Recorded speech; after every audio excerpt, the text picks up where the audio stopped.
প্রথম কথা, প্রবাসীরা যদি নেশাব পরিমাণ মালের মালিক হন তাহলে তো প্রবাসীদের উপরও কোরবানি ওয়াজিব হবে। এখানে প্রবাসীদের জন্য যে গুরুত্বপূর্ণ যে মশালাটা হলো যে আমাদের দেশে প্রচুর প্রবাসী আছেন ইউরোপ কান্ট্রিতে, আমেরিকায়, যাদের জন্য ওখানে কোরবানি করা অনেকটা কঠিন। এক্ষেত্রে দেখা যাচ্ছে ওনারা কোরবানি করবেন, দেশে করেন, আমাদের দেশে আমরা যেটা দেখি। এখন যেটা আমাদেরকে যে মশালাটা আমাদের প্রবাসী ভাইদের জানা দরকার সেটা হলো, এখন ওনারা আছেন আমেরিকায়, কোরবানি দিচ্ছেন ঢাকায়, ওনারা আছেন স্পেনে, কোরবানি দিচ্ছেন সিলেটে।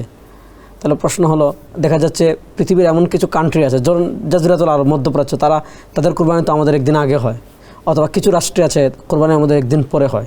তাহলে প্রবাসীদের ক্ষেত্রে মশালা হলো তাদের কোরবানি আদায়ের ক্ষেত্রে মাকানুজ্জাব, অর্থাৎ যে জায়গায় প্রাণীটা জবেহ করা হচ্ছে ওই জায়গার সময় ধর্তব্য হবে। এখন মনে করেন প্রবাসী আমেরিকা, এখন আমেরিকার হিসাবে এখানে কোরবানি করা হবে না।